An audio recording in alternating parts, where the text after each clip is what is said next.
Hi, it's me Nithya. வாங்க வந்துட்டு நம்ம வந்துட்டு இன்றைக்கான கதைக்குள்ளே போகலாம். இன்றைக்கான கதை என்ன பார்த்தீங்கன்னா, ஒரு அழகான கிராமத்தில் ஒரு பென்சில் ட்ராயிங் ஆர்டிஸ்ட் இருக்காங்க. பென்சில் ட்ராயிங் வந்துட்டு எல்லாம் ட்ராயிங்ஸில் இன்றைக்கான கிருஷ்ணா ட்ராயிங்லாம் வரைஞ்சி வச்சுட்டு போயிருந்திருக்காரு. இல்லை வந்துட்டு எதோ குறை இருந்தால் சொல்லுங்கள், நான் அதை வந்துட்டு நான் மாற்றிக்கிறேன் அப்படின்னு சொல்லிட்டு போயிருந்திருக்காங்க. அங்கே வரக்கூடியவங்க எல்லாருமே வந்து பார்த்திங்கன்னா, அந்த சந்தைக்கு வரக்கூடியவங்கலாம் இல்லை வந்துட்டு கண்ணு சரியில்லை, அங்கே கூடிய போட்டிருக்க கிருஷ்ணருக்கு வரக்கூடிய நாமம் வந்துட்டு சரியில்லை, இந்த ட்ராயிங்கே நல்லா இல்லை, ஹேருமே நல்லா இல்லை, நீங்கள் வந்துட்டு இது மாதிரி வரையாதீங்க அப்படி மாதிரி என்னென்னு குறை அதுக்கான ஃபீட்பேக்லாம் சொல்ல முடியுமோ எல்லாம் சொல்லிட்டு போயிருக்காங்க. அந்த அன்றைக்கி ஈவினிங் அவர் வந்துட்டு போய் பார்த்துட்டு வந்துட்டு என்ன சொல்லியிருக்காங்க அப்படின்னு போய் பார்க்கலாம் அப்படின்னு போய் பார்க்குறப்ப பார்த்தீங்கன்னா, இந்த பென்சில் ட்ராயிங்கே நல்லா இல்லை, கண்ணு சரியில்லை, அது சரியில்லை, இது சரியில்லைன்னுலாம் சொல்லியிருக்காங்க. அதை பார்த்து அவருக்கு வந்துட்டு மனசு ரொம்ப கஷ்டமாயிடுச்சு. சரின்னு சொல்லிட்டு வீட்டுக்கு போயிருக்காரு. வீட்டுக்கு போயிட்டு அவர் சோகமாக இருக்கிறவங்க வந்துட்டு அவங்க அம்மா பார்த்துருக்காங்க. பார்த்துட்டு என்ன ஆச்சு அப்படின்னு சொல்லி கேட்டதுக்கு சொல்லியிருக்காங்க, நான் என்னோடய பென்சில் ட்ராயிங் எதுவுமே நல்லா இல்லை, கண்ணு சரியாக இல்லை, மூக்கு சரியாக இல்லை, நீங்கள் ட்ராயிங்கே வரையாதீங்க அப்படின்லாம் சொல்லியிருக்காங்கம்மா, எனக்கு ரொம்ப கஷ்டமாக இருக்குது அப்படின்னு சொன்னாங்க.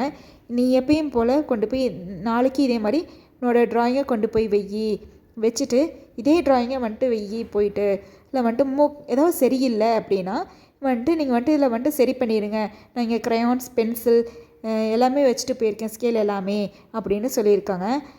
அதே மாதிரி அவங்க அம்மா சொன்ன முறையும் வந்துட்டு வச்சுட்டு போயிருக்காங்க. இல்லை ஏதாவது பிழைகள் இருந்தால் நீங்கள் வந்துட்டு இதை சரி பண்ணலாம் அப்படின்னு சொல்லி அன்றைக்கி வந்துட்டு அதே மாதிரி வச்சுருந்தப்போ வந்துட்டு பார்த்தீங்கன்னா, இந்த கிருஷ்ணனோட கண் நல்லா இருக்குது, இந்த எல்லாமே நல்லா இருக்குது, நம்ம ரொம்ப யூனிக்காக இருக்குது அப்படின்னு சொல்லிட்டு எல்லாருமே சொல்லியிருக்காங்க. அந்த அன்றைக்கி சாயங்காலம் போயிட்டு அந்த பென்சில் ட்ராயிங்கை எடுக்கலாம், கிருஷ்ணர் வரைஞ்சி அதே ட்ராயிங் எடுக்கலாம் அப்படின்னு போய் பார்க்குறப்ப அவர் அங்கே கொடுத்துருக்க ஃபீட்பேக்ஸ்லாம் பார்த்து ரொம்ப சந்தோஷமாயிட்டார். எல்லாமே சூப்பராக இருக்குன்னு சொல்லியிருக்காங்களேன்னு சொல்லிட்டு ரொம்ப சந்தோஷப்பட்டிருக்காங்க.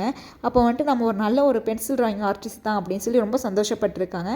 வீட்டில் அவங்க அம்மா கிட்டே போய் காமிச்சப்ப, அம்மா இந்த வாட்டி யாருமே குறைய சொல்லலாமா, எல்லாருமே ரொம்ப சூப்பராக இருக்குது, ரொம்ப யூனிக்காக இருக்குது, இந்த ஃப்ளவர் டிசைன் கூட ரொம்ப நல்லா இருக்குது, இந்த கட்டையில் இந்த வந்துட்டு அந்த இதில் போட்டிருக்கக்கூடிய டிசைன் எல்லாமே ரொம்ப சூப்பராக இருக்குது சொல்லிட்டு அவர் வந்துட்டு ரொம்ப சந்தோஷத்தில் அவர் பேச்சே வர முடியாமல் ரொம்ப ரொம்ப ரொம்ப சந்தோஷத்தில் பேசியிருக்காங்க. அந்த டைமில் அவங்க அம்மா சொல்லியிருக்காங்க, குறைகள் சொல்கிறவங்க இருந்துகிட்டே தான் இருப்பாங்க, நீ என்ன செய்ய நினைக்கிறியோ அதை தாராளமாக செய், அது உனக்கு பிடிச்சிருக்கு, நீ நல்லா செய்கிற அப்படின்னா அதை செய்கிறது என்றைக்குமே நிறுத்தாத அப்படின்னு சொல்லியிருக்காங்க. உனக்கான பாராட்டு எந்த இடத்துல வந்து சேரணுமோ அந்த இடத்துல கண்டிப்பாக வந்து சேரும்.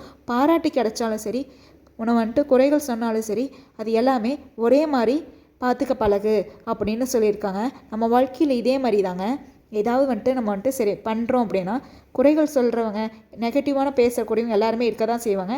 அதை நம்ம வந்துட்டு எப்படி எடுத்துக்கணுமோ அந்த மாதிரி எடுத்துகிட்டு நம்ம வாழ்க்கை போயிட்டே இருக்கணும். இந்த ஸ்டோரி உங்களுக்கு பிடிச்சிருந்தால் மறக்காமல் like and share and subscribe பண்ணுங்கள்.